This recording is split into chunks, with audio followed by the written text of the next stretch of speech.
Good morning. I think it's still morning, isn't it? Yes, it is.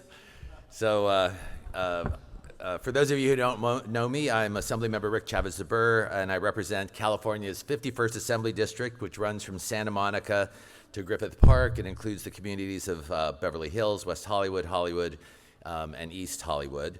I also serve as a sitting member of the Assembly Utilities and Energy Committee and the Natural Resources Committee, and have the honor of serving as the chair of the Assembly Democratic Caucus, where I work closely with Speaker Rivas to help shape legislative priorities and build consensus within our Democratic caucus. But as you all know, one of my personal priorities, since I've been a member of the Assembly and came in almost 4 years ago now, and one that I'm especially grateful to be here today, is helping California build the infrastructure and workforce needed to make offshore wind a reality on the West Coast. And that's because offshore wind is essential to California's clean energy future. But I also have lived in California long enough that I remember the days in which we had the aerospace industry was such an important part of the California economy, and the high-skilled, high-wage jobs that were brought here that are so important to advance economic opportunity for Californians and lift up California families. And that is one of the real reasons why I have been such a big champion for offshore wind, because I see the opportunities that it gives us not only to advance our clean energy future and the fact that it's such an important part of that, but also what it brings to the California economy, to economic development and uplifting California families. And that's why, as we witness the foundation of this industry facing adversity, we must remain committed to advancing these technologies and doing what we need to do, even during this period of time, to make offshore wind a reality. I think everyone in this room recognizes that we're facing an uphill battle at the federal level. The administration has made no secret of its hostility towards clean energy technology generally, and specifically to offshore wind development. And recently, we've seen something even more troubling. The federal government has been negotiating deals to pay offshore wind developers nearly $2 billion in taxpayer money to walk away from legally approved offshore wind leases and instead invest in fossil fuel projects, moving California and the rest of the nation in the opposite direction, and the opposite direction that it needs to move. One of the more recent examples of this was the closure of the Golden State Wind project off the coast of Morro Bay. Thankfully, legal experts have raised very serious concerns about these arrangements.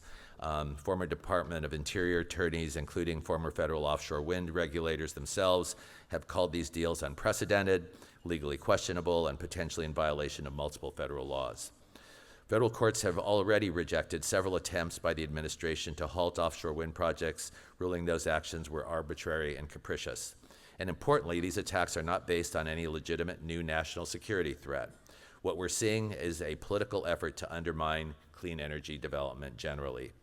But the important thing is that California cannot allow this instability in Washington to derail our long-term climate and energy goals.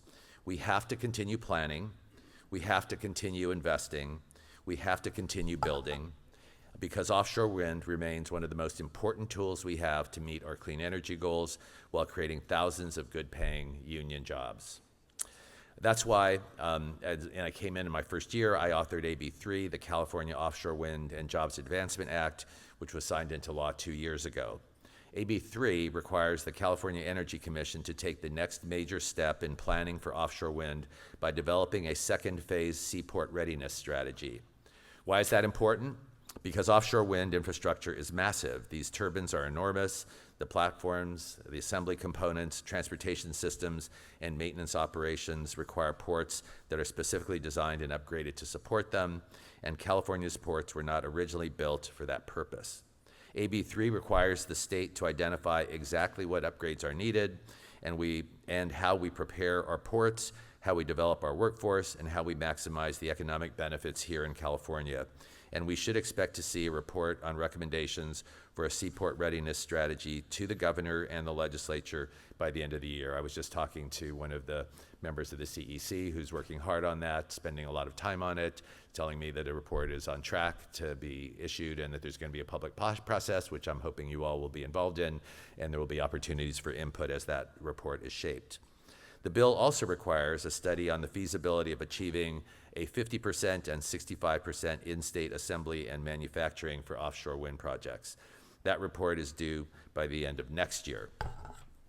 Ultimately, if California is going to lead in offshore wind, then California workers should help build it. That means jobs in manufacturing, jobs in construction, jobs in logistics, jobs in operations and maintenance, and critically, union jobs that support families and create pathways to the middle class. And we're already making that progress. We also need to make sure that as we as we look at our future, that our communities benefit from these projects and their voices are heard, especially including the voices of our First Peoples, whose voices must be at the table and whose communities must be benefited by these projects. And Assemblymember Don Addis and I have been working hard and have had a number of efforts to basically make sure that as we move forward, that those voices will be at the table. The California Energy Commission, as you know, has established offshore wind planning goals of 5 gigawatts by 2030 and 25 gigawatts by 2045.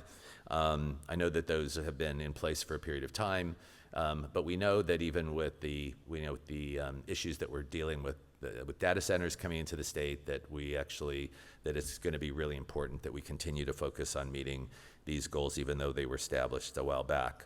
And that represents an enormous expansion of clean energy production in our state, and planning alone is not enough. We also need investment, and a lot of it. 2 years ago, Assemblymember Josh Lowenthal, who represents Long Beach, who we sit in now, and Assemblymember Jim Wood and I introduced AB 2208, which proposed a $1 billion bond for seaport infrastructure improvements to support offshore wind development. While that bill ultimately evolved into a broader climate resilience effort and was folded into the climate bond, we continued to continue pushing to ensure offshore wind infrastructure remained part of that conversation. And I'm proud to say that the final climate bond included $475 million for port infrastructure supporting offshore wind energy specifically. Following up on this, last year I requested that $228 million of that be included as part of the state's Prop 4 spending plan. By the time the budget negotiations had finished, we were successful in getting $225 million allocated for offshore wind development. And I remain committed to seeing the rest of the $475 million commitment being fulfilled. This is an important signal. We need to make sure that this remains a priority, and there's a number of us in the legislature that are very focused on that. So let me be clear. That is not enough to fully get California where it needs to be, not anywhere near enough.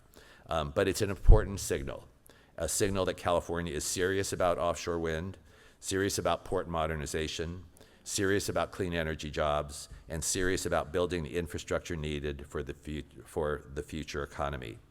Offshore wind is more than an environmental and clean energy issue. It's an economic issue, it's a workforce issue, it's an energy reliability issue, and it's a competitiveness issue. Other countries are investing aggressively in offshore wind, and California cannot afford to fall behind. We need to continue to lead despite what's happening at the federal level. At the same time, we also have to ensure that offshore wind development advances environmental justice and benefits communities that have too often been left behind in past economic transitions. That means creating workforce pathways into underserved communities. It means partnering with labor. It means ensuring strong environmental protections, and it means making sure the benefits of the clean energy economy are broadly shared. So in closing, California has long been a climate leader, and in moments like this, when federal leadership is unstable or hostile, state leadership matters even more. We cannot build a clean energy future overnight. These are long-term investments that require planning, infrastructure, workforce development, and sustained commitment. But that's exactly why the work we are doing and that you all are doing today is so important, because the decisions we make today will shape California's and America's energy future for decades to come. So I want to thank you all for your work today, the work that you're doing, for your partnership, and for your commitment to moving this industry forward despite the federal winds that are blowing in the wrong direction right now. I welcome your ideas, your collaboration, your continued advocacy. I've met many of you over the course of the last 3 years and continue to. I just want to assure you that that I remain committed to offshore wind. It's something that I know is an important part of California and America's clean energy future. And we must work together to build a cleaner, more reliable, and more equitable energy future for California and the United States, and offshore wind is a huge part of that. So thank you very much for having me today. Have a great conference, and I look forward to seeing many of you later. I'm going to be heading back, catching a flight immediately to get back to Sacramento to vote on some things this afternoon. So have a good conference, and thank you very much.